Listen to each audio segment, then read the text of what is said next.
Hey guys, so I'm a bit down today for a couple of reasons. Firstly, my mum's friend died yesterday, which is a bit sad. I haven't actually really been able to do much today, which has also put me a bit on edge. And also I heard that Rise of the Guardian, tons of people got laid off. Probably shouldn't be putting that in the same kind of thing as my mum's friend died. But I mean, like, I think in some ways it's kind of pertinent to the current thing with Save Young Justice because like, everyone in the fandom, Rise of the Guardians fandom, is like super dedicated. There are tons of our peers, myself included, because I'm that cool that I roleplay. There are cosplayers, there are fan artists, and they had massive competitions in which people submitted like 50 tickets or something that they watched Rise of the Guardians, which is insane. But man, I just find it really depressing, especially because there was all this effort from everyone and yet they lost tons of money, and it's just it kind of just makes you feel small, I guess. That's also not good with us trying to save Young Justice. So 2 announcements. First one, link over here. Please go and subscribe to Sammy Deej because it's my new channel. The reason that I got a new one is primarily just because I wanted to have a new one. All my other accounts are called Sammy Deej, and Sammy DJ is just one that I came up with like 6 years ago, and I don't really use it for anything other than YouTube. And the other thing over here that I want to draw your attention to is the Young Justice Awards. Essentially what it is, and it's just an introduction video. What you do is you go to like a blog, the link for the blog will be in the description, and you just kind of vote on what you want to, what you think deserves to win. That's how awards work, right? So there are tons of categories: least favorite character, favorite male, favorite female, favorite ship, favorite episode, dramatic fight scene, reviewer. Sadly, I'm not included because I've only got like 12 views or so not really popular enough to be given an award. Dang nabbit.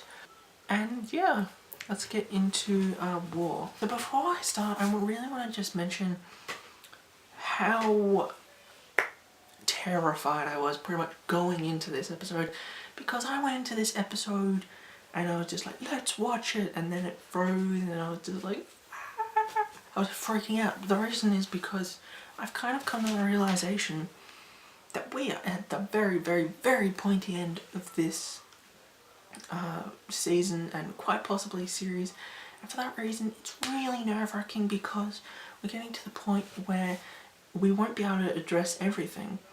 Sure, we'll be able to address the war, hopefully we'll get a resolution, and it isn't going to be something like they were doing a cliffhanger because they were planning on resolving it in the 3rd season. But like character development, new relationships, developing relationships, that kind of stuff, it's going to become very pick and choose very quickly, which is especially nerve-wracking because I got into this fandom because of Beast Boy, and potentially we're not really going to see anything of Beast Boy, which is a bit depressing. He is in the comics. I'm probably going to get into the comics and they'll be like, yes, we've got backstory. Understandably, I was very annoyed when we started off with the whole intergalactic court drama thing. It did serve a couple of purposes though. It shows that essentially the Justice League are the underdogs in this court case, and it talked about the Reach and the fact that they've conquered planets before and that there's a treaty and that kind of stuff. But probably the most relevant part is that it gave kind of a reason for a character to go to Earth to try and invade Earth, because we don't have enough people trying to invade and or just generally screw up Earth. Better still, it was a alien warlord. If you recall from my cornered review, not a fan. The main issue that I have with the alien warlord character is, instead of having like backstory and that kind of stuff, he's a warlord who's an alien. So generally they're not the most interesting characters. Admittedly, this one's better than some of the other ones, like Vilgax and stuff from Ben 10, but still not a massive fan. Especially, of course, as previously said, we're running short of time to develop characters. So honestly, I heard about it, the Warlord character, and I immediately reached for alcohol. This is like a vodka cruiser. I don't drink alcohol, but I was just like, pause, go to the kitchen, get a glass, and just, this is going to be a long episode. So there are lots of little different things that I have to talk about with this whole mission, so I'm going to try and make it so it's not too all over the place. First off, I find it interesting that we've still got Green Beetle around. It's good because it very much maintains a whole secrecy that the fact that Jaime's being taken control over is kind of kept in. We see Karen and Mal.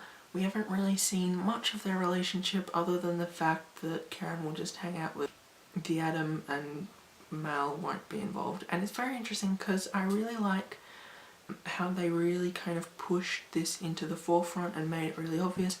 Admittedly, the way that I think that it was delivered, in that Mal was essentially like a 5-year-old having a tantrum in this episode, not as impressed with, but I really like the whole reconciliation that they have at the end, where they both kind of admit their faults and then get back together. The Reach, just in the way that they seem to have a bit of a sacrifice for everything, and it definitely, if nothing else, highlights the fact that whatever this crystal thing, it must be very helpful to the Reach.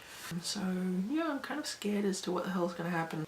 Speaking of developing ships, I'm also glad that they've got Wonder Girl and Arsenal. It is, of course, like the very start of the relationship, in that they've essentially had this whole Robin and Zatanna thing, in that they've just kind of gotten together. They don't really have any kind of connection though. Just kind of new. I'm curious. I'm hoping that they do flesh out a bit more Jaime, because essentially we had this scene where the whole mission has occurred and everything's gone to plan and everything's gone perfectly and everyone's all together, and Jaime's just like, oh, the gang's all here, and it's so cute because we've got, with the exception of M'gann and Artemis and Aqualad, we've got like pretty much the whole team together.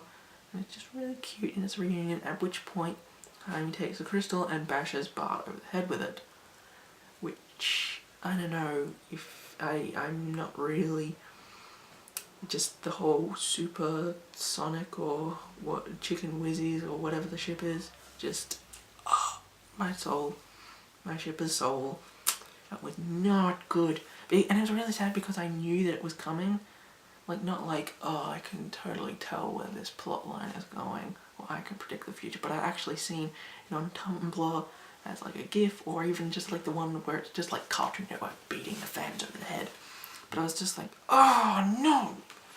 And yeah, it just like broke my heart a little. Yeah, I'm sorry if my review sounds all over the place. It's because it is. Arsenal, because essentially what he did is he went super selfish and tried to get rid of the Blue Beetle. But I really like it because it's a really good way of showing his character, in that not only is he like somewhat selfish, but he's also very fearful and he's got his own agenda and everything. Like, we already knew this from him blowing up Lex Luthor's lab, but it's interesting because the fear that he's going to essentially be recaptured just really kind of overextends this whole I've got my own agenda idea.